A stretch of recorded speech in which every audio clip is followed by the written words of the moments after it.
Hi, Sandy. I'm very happy to be here with you today and to be having this conversation in and around your film, Shabbat Queen, which is your second feature film in a long time, which we were all expecting. Mm. We've known each other for a really long time. I started working as an editor on your first film, Trembling Before God, in 1999. That's a long time ago. Love it. I And love it. we became friends and colleagues, and actually that launched my editor's career up until today, Mm. where I still work as a feature documentary film editor who has had a few films around in the Oscar circuit over the last few years too.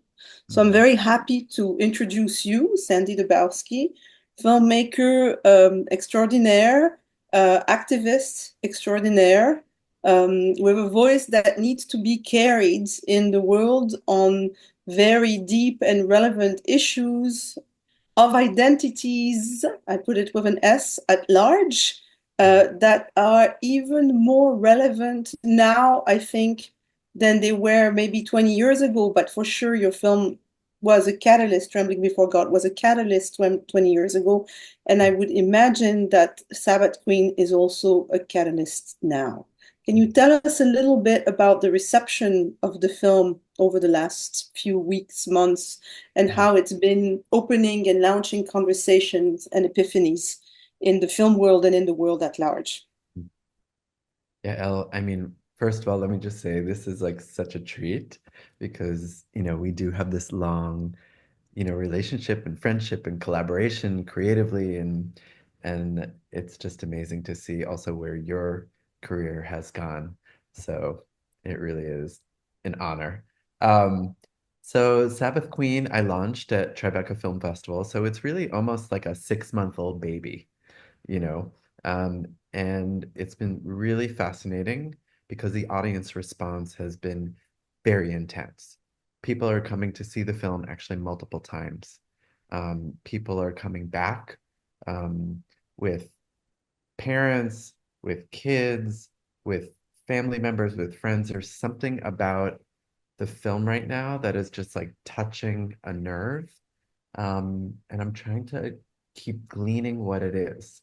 Um, I think there's something about the film is so non-binary um, in so many ways, in like a 360 way. It's non-binary around gender and sexuality. It's non-binary around Jew, not Jew.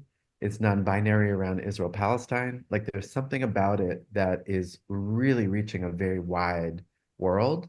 And I think some of what I'm gleaning, like I just was in Doc Leipzig and Rome and IDFA, certainly in the US, but also now Europe and New Zealand, where we brought the film. Like there's something about the film that is about hybridity, kind of sacred hybridity, the mixing that all of us are doing around our traditions, our ancestries, you know, in the 21st century. And the film is really speaking to that. I keep meeting couples who are multi-faith, multiracial, like who are really connecting with the film. It's like a reflection of who they are.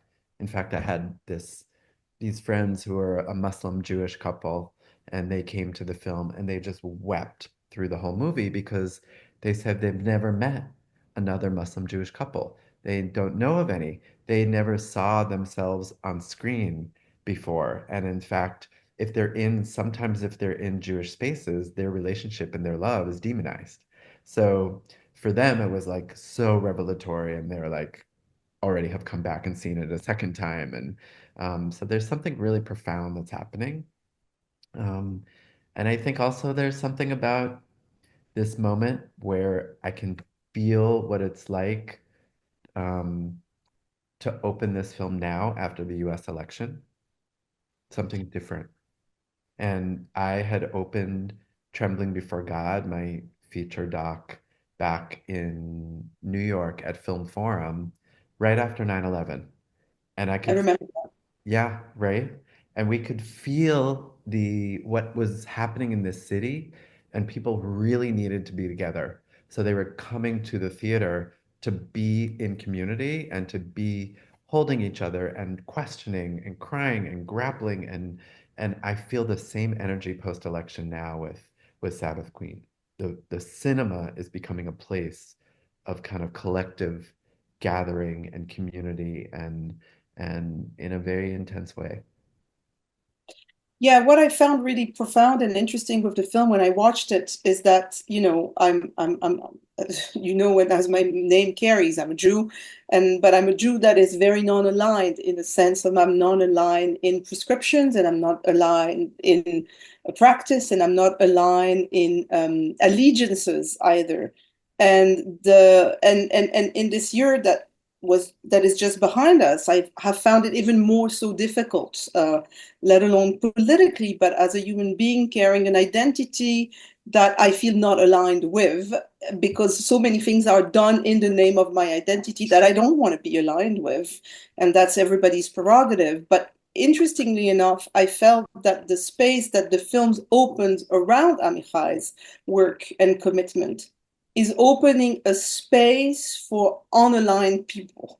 Mm, And on alignment has a lot to do with one's family's history, and I think that's for everybody.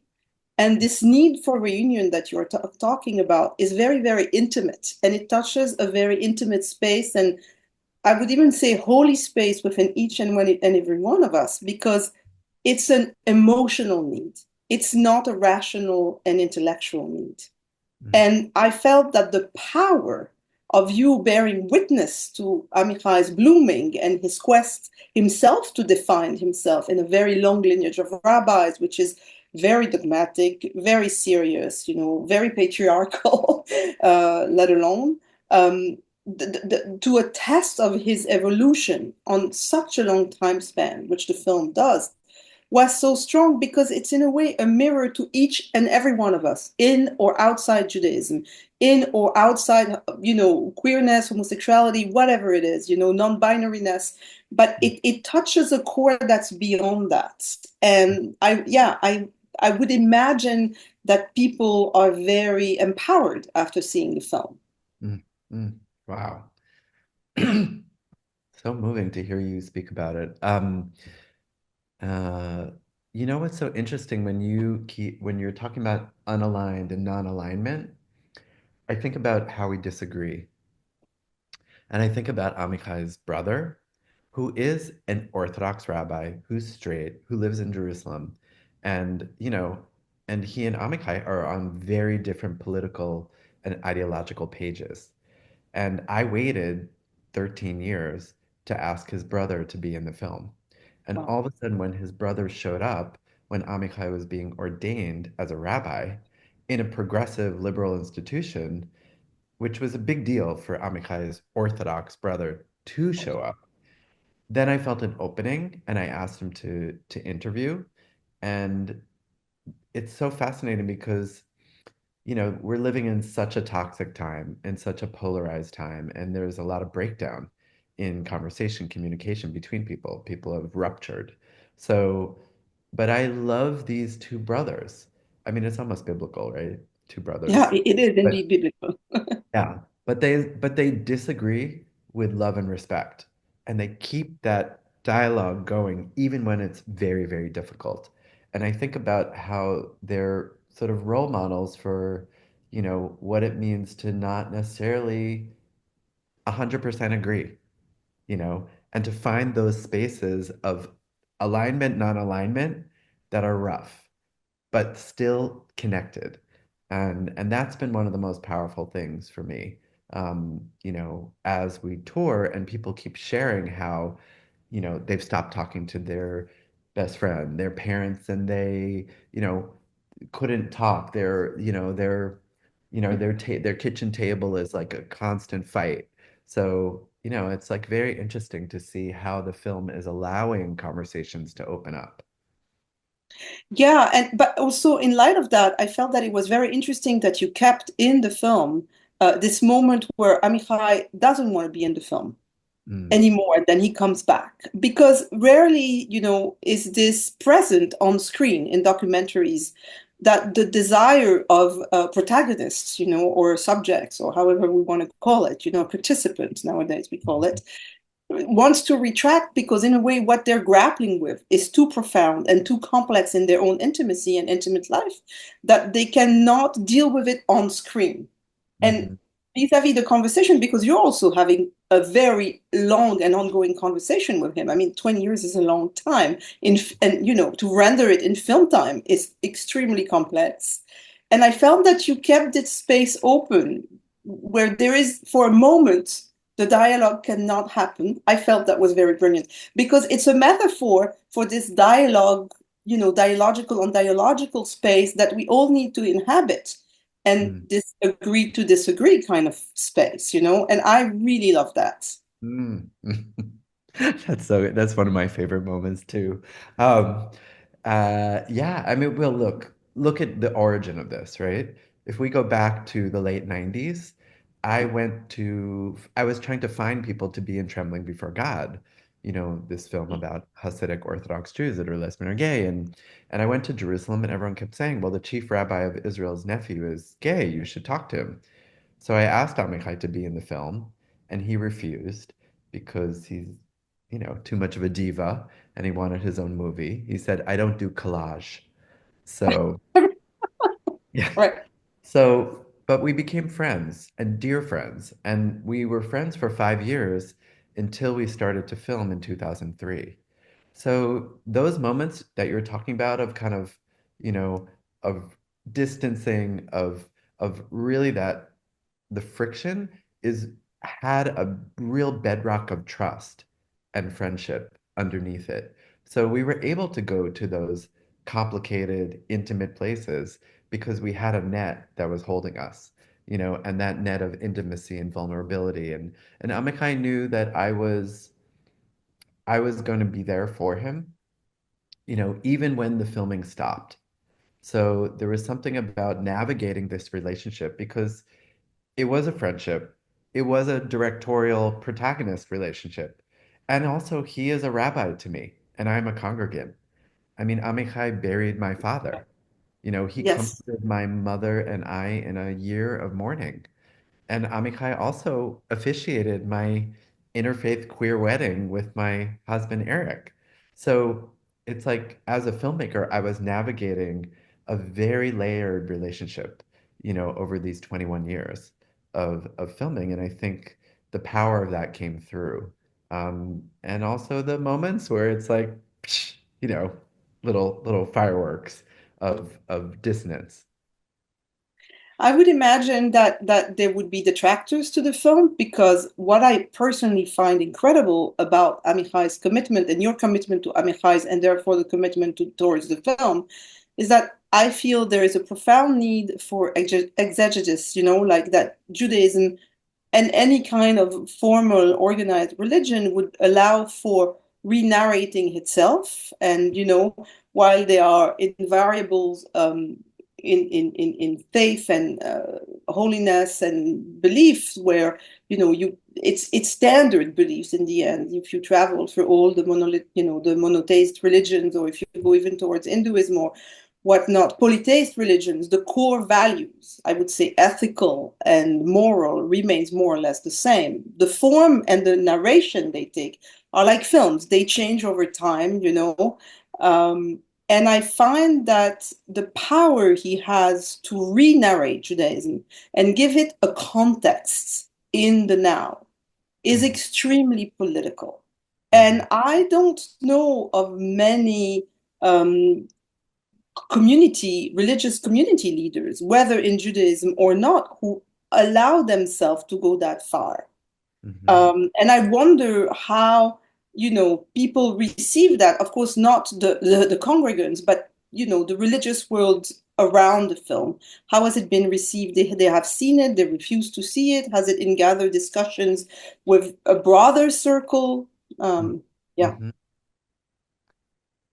Well, it is interesting because look, we're still in the beginning. We yeah. still have like many worlds to move through.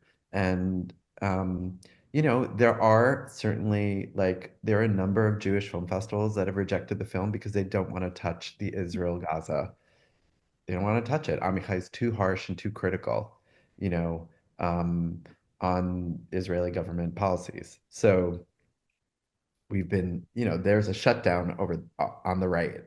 But at the same time, we also get people who, I mean, certainly a very wide political spectrum of people are embracing the film. And even people who are uncomfortable with Amichai's, you know, criticism are saying, I love the film. I hate that part, but I'm still recommending it to all my friends. Which Which is is a like sign of amazing. a good film. Wow. I mean, sitting in the discomfort and not necessarily 100% agreeing, great.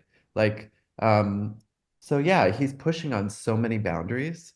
Um, and yeah, I think that we are, for a lot of people, it's so freeing. It's so freeing to have someone who's a religious leader question everything, you know? And that's what Amichai does. He's constantly wrestling. I've never seen him just sit easy in anything. It's like he's gets up every morning and he's just like really just sees the world, sees the injustice in the world, and is willing to turn the faith and the Judaism upside down, you know, but at the same time with respect, like with holding on to, not throwing out, like constantly uses the metaphor of the baby in the bathwater. He's like, let's hold the baby and like throw out the bathwater that we don't need. It's we need a paradigm shift, and he thinks in that big way. We need a paradigm shift around, around racism, around hate, around authoritarianism, around patriarchy. Like he's just he has a fire inside to change.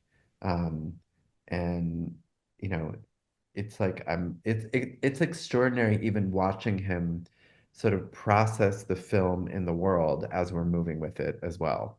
Um, and what Yeah, I he was going to ask about that. How is he processing the feedback and yeah. I think he realizes that he is in service, you know, he is in service to a greater good. It is not easy and not comfortable for him to be so public. He doesn't watch the film. He watched it with the audience, but he's not watching it now. It's a lot. It's very vulnerable. But he understands himself as a real change agent, you know, and there's just so much need. There's such a rise of the right, and of fundamentalism. And he wants to just meet that need where people are. And, I have um, so many people that are like, wow, I've never heard of a church or a synagogue or a religious institution that's God optional. Like that is like a very big reaction to the film, that like this is an open door to those who are atheists, who are questioning, who are wrestling, who don't need the God gatekeeper to enter their own spirituality. They don't need to convert to marry someone who's Jewish. They like Amichai is letting people let go of all of this like dogma and domination. Certainly for me, and I think for many people watching, it's like so revelatory. I mean, I was in Rome showing the film, and someone said, she said, I thought all Jews were fundamentalists. Like, wow, I didn't realize. Like, you're this like Jewish director bringing this progressive Jewish vision, and you just like upended all my assumptions and like kind of broke my categories and polarization. She's like, thank you. I was like, great. But this is to the power of you and choosing the right film to make in the right time. I remember when we made Advocate with Rachel Yeajon and Philippe Yael, the notion of choosing Leah Semel as a catalyst in a moment where change and a change is needed in how we view the situation in Israel-Palestine. You need characters who can uphold also the states of Yeah, such states. yeah, And Amichai is definitely one of them, because this question of God optional in the end is very much rooted in Judaism. We can go back all the way to Spinoza, like that God in the end is immanent and never omniscient. And mhm, he puts it right there because he throws it back at you. to grapple with what does it mean for you rather than coming with a doxa that's laid from, top to bottom. And I think in such times where populism and religion are so embedded within one another, and to show that a spiritual place and a holy place can be open and all encompassing is Mm, fundamental, whether you're in religion or not in religion. It's fundamental because it's part of mankind. It's part of our human narratives. mm, And I commend you for having stuck with, with Amichai for so long, because it's the evolution is remarkable also, and the payoff in the film, the fact that his brother is finally inviting a woman uh, in his congregation is yeah, remarkable. And it attests of the power of change. It can be extremely long, yeah. but when it's measured, in real time on the screen, it's very strong. Mm, mm. I mean, usually, usually people will get a film like this when they're dead. You know, Yeah, there'll be like a full retrospective of their life's work. And I just thought, this is a rising leader. This is an emerging leader. Let's film the rise, yeah, and let's film them twist and turn in their own narrative. Because certainly when I began the film, I was very entranced by the drag queen, by Rebbetzin Hadassah, and yeah. by I all the agree. counterculture performance art that Amichai was doing. I had no idea, and neither did he, that he would actually enter into seminary. And not even like, like kind of a mainstream centrist seminary as well that forbid interfaith marriage.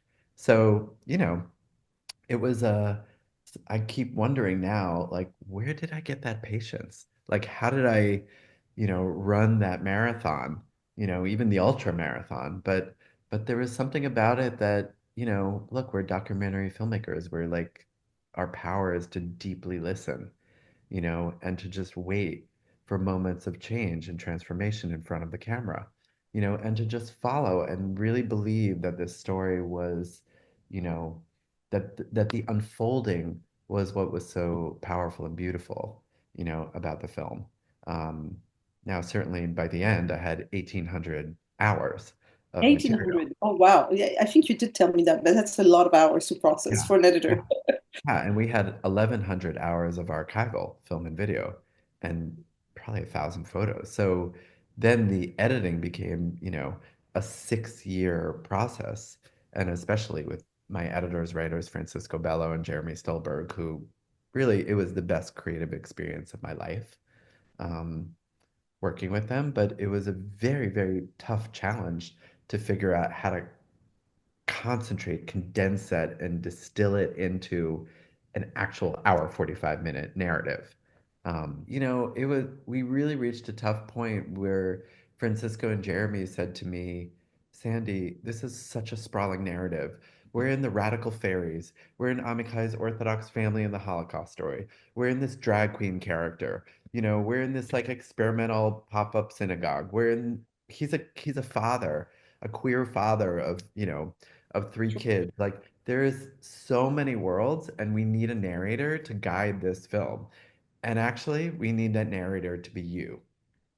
And I said, oh no, please, no. They said Don't do yes. that to me. I said, no, no, no. I said, I did not set out to make a film called like My Rabbi and Me. So, but they said, look, we really need this. And so we started to record my voiceover. And, the reason they asked is also I'm all over the footage, you know.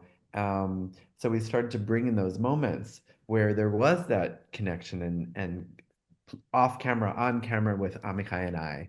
We actually brought in my wedding that Amichai officiated. We brought in my father. We brought in Trembling Before God, the film I made about the tour of the film around the world and all of the kind of grappling I was doing with communities, globally. And we had quite, we kept building and we would do these test screenings for audiences, and we made sure none of them knew me, and they would say, who is that director?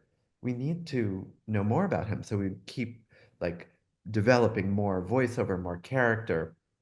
And finally, after I think it was 9 months, we did a test screening with a group of really sort of fantastic editors and filmmakers, and they said, Sandi, we love you, get out of the movie. Get out of the, you're going to get out of the film. It out. And we took 9 months of work and we threw it to the ground. And what emerged in that space was Amikai's brother, Benny. He became the spine of the film. And I really became the scaffolding, of That's a the lovely building. story. Like take the scaffolding off and the building is beautiful and still stands. And it was, a very interesting sort of editorial and narrative exercise that was a bit painful to go through, but really worth that route in the end. Yeah, I mean, the thing about editing and with such many hours of footage and years of commitment, is that at some point, where is the story hiding is very tricky, and what is the real story? And Mm, of course, the common belief, and some films do really need a voiceover, and because they need it. But mm, many films with a voiceover don't need it. And very often it's like the Band-Aid. You put the Band-Aid in front, but you want to take it off because in a way the Band-Aid is only what you see and it sort of hides the form of the film, the mm, real film. But mm, it takes such a long process to arrive there and so much courage also to not use this crutch, that we're going to tell you the story and it's all going to be rational, it's all going to be explained. mm, Where can it play out, And I think the film plays out very well, actually.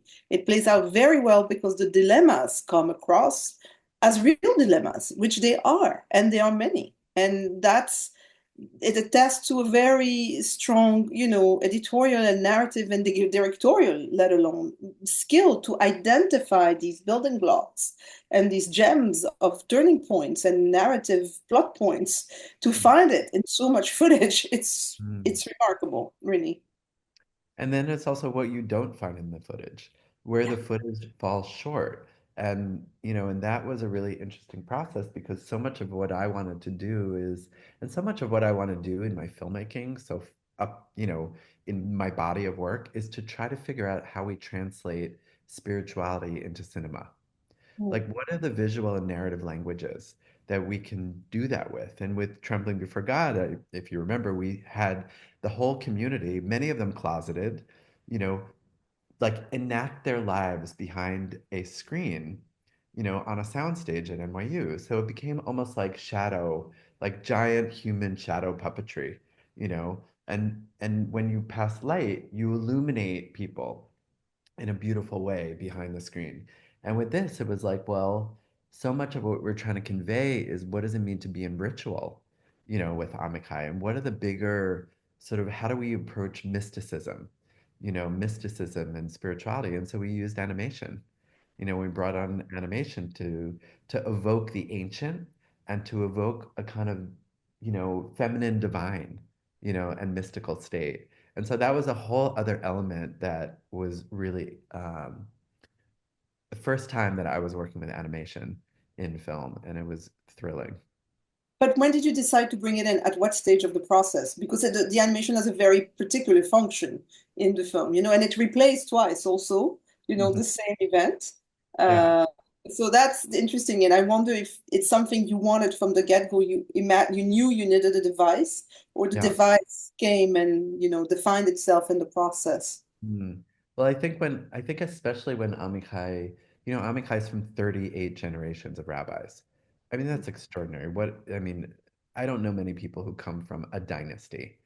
And so when we realized that Amichai was trying to tell that, and he pointed to a chart on the wall and he opened a book. Like these were so flat. They really didn't invoke the majesty of this family and the history.